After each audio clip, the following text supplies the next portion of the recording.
Hi guys, welcome back to my channel. So today's video is going to be about the Dream Street palette by Colourpop, and it's in collaboration with Kathleen Lights here on YouTube. I love watching her. I watch her all the time. If you don't follow Kathleen Lights, you need to, and subscribe to her because she is just amazing. I love her channel. I'm wearing this palette on my eyes today, and I will show you how I got this look.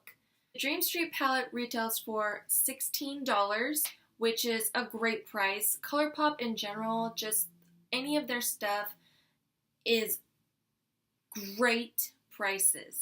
I love Colourpop's stuff. I love everything. I love their no filter concealer, and this is $6. Like, alrighty, yes please.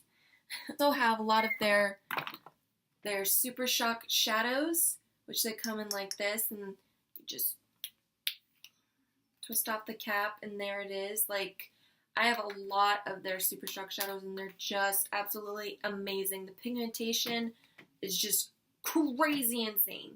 These retail for $5 a piece, so that's a great deal. I also have a lot of their Supernova shadows, and they are just great. They're a lot like the Stila Magnificent Metals Glitter and Glow shadows, but they're a lot cheaper. These are $7 a piece, which is amazing, and the Stilas are $24, I believe. These are amazing. Just, oops. Like, that is, holy crap. Like, insane.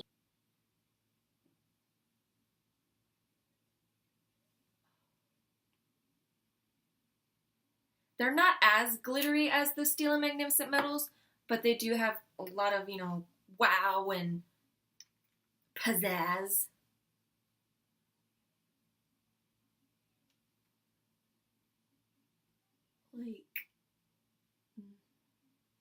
Like just gorgeous. And in here you have 6 matte shades. Stuck my finger in it. This one, this one, this one, this one, this one, and this one. And then there are 5 metallic shadows, which is this one, this one, this one, this one, and this one. And then there's 1 satin shade, and that is this one right here. It's a beautiful palette. I love the color scheme and everything. You've got your oranges, and then you got those pops of blue right there. You got some like copper or bronzy copper type shades. And also the way you look at the palette, like when you go down the rows, it's how you look at it on the back. So it can be confusing. So, okay. So this first shade right here would be this first shade right here. And then so on and so on. But let's get into the swatches. The first shade is Shooting Star. This one right here. Second one we have is Magical.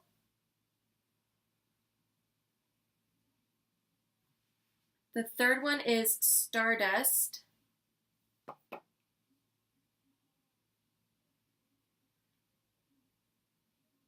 Excuse this, just ignore this part.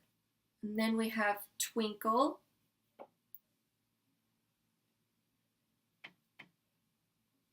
Right here.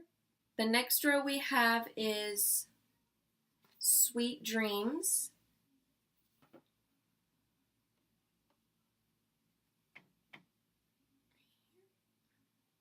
The next one is Water Bearer.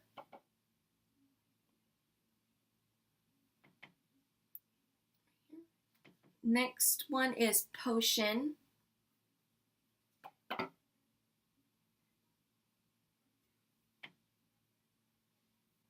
Next shade is Spark.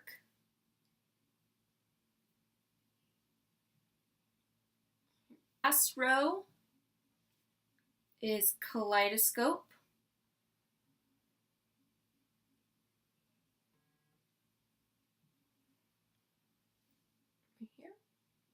Next shade is Elfish.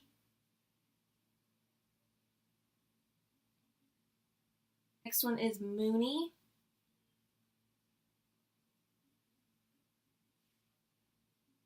Then the last shade is Mermaid Boy.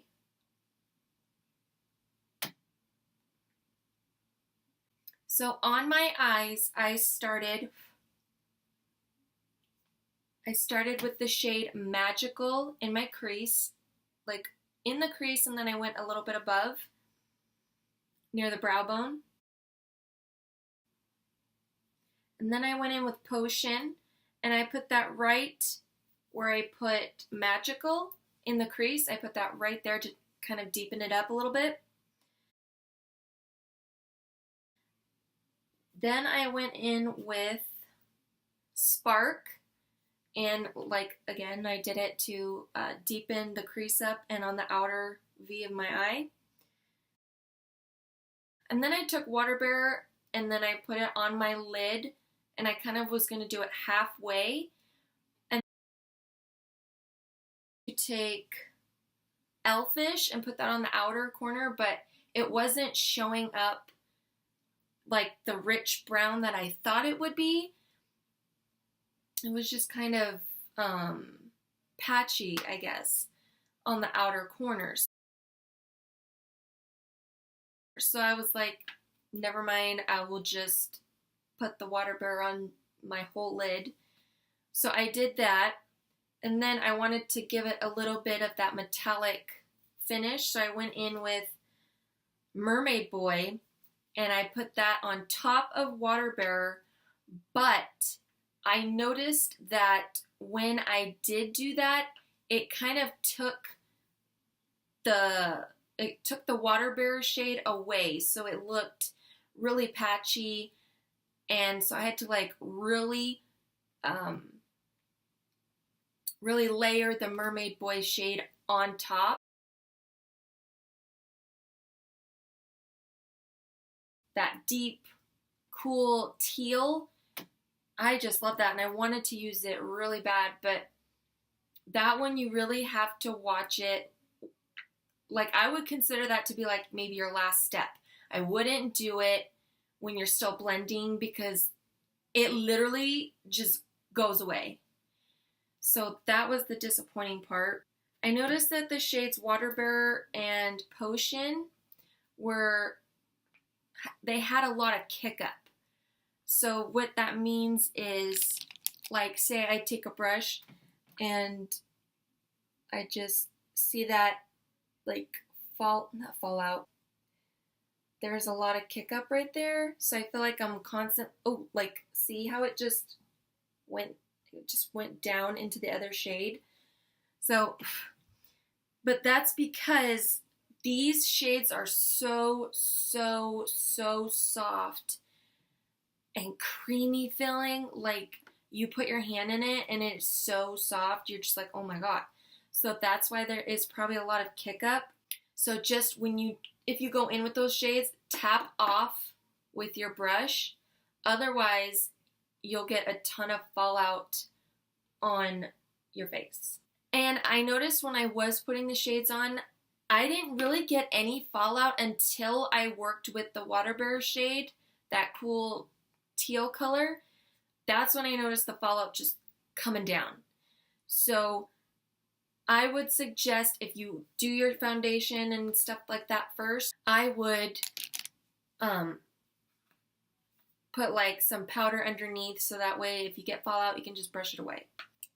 I want to let you know the brushes that I used. These brushes, I used these two brushes. They're the same. They're the Morphe M441 brushes. I used one for two of the shades in my crease, and then I used Spark, that orange one, on the crease and on the outer corner. Then I used the BH Cosmetics 102 brush for the Mermaid Boy shade and the Water Bearer shade, and I used it to just pack on. Then I used the Morphe E36 brush, and it's just like a pencil brush for my lower lash line. I used the Morphe M210 for my inner corner and my brow bone. I went in with some glitter because I wasn't feeling the look, so I was like, okay, I need to spice it up or like add something to it. So I used this glitter. It's the Urban Decay Heavy Metal Glitter in Amp. And I used it to kind of trace out the edge of the crease. So, you know, cool. So overall, I like this palette. I mean, I would use it again. I don't know if I would use the Water Bearer shade though, because I'll give it another try. I will see. Maybe I'll just use that for my last step. Like when I'm done blending and everything, I will just pack this on and then be done with it. But overall, all the colors, they're beautiful. They're soft. It blends like a dream. I'm glad I got it. I think this $16 is worth it. I think it's a cute little palette. You know, you're not so overwhelmed also with the shades because there's not so many, but there's not so little. So I think you have like the perfect amount. You can easily do a bunch of looks with these. So I recommend. Anything so far from Colourpop, I would recommend 100%. Their Super Shock Shadows are amazing. Their Supernova Shadows, their concealers, I love. That is it for today's video, and I hope you guys enjoyed this video, and I will leave everything linked down below of what I used. If there's anything you guys want to see from the Colourpop, you know, that I have, just comment down below. Anything else you want to see, any looks or anything like that, any reviews or products, don't hesitate to just let me know. I would love to hear your input. Like and subscribe. I would love that. I love to make videos, so if you want to keep seeing more of me in my videos, subscribe. I would love that. I will see you guys in my next video. Bye! Need to know who she... The swatches. Pop's stuff. I love everything. I wear their... Like, these are $7 a piece. Please. Just amazing. I just love it. Can I say that any longer? Whatever. And, oh, I also used... These are the same brushes. Oh my gosh, I am all over the place. Then I used the Morphe M2110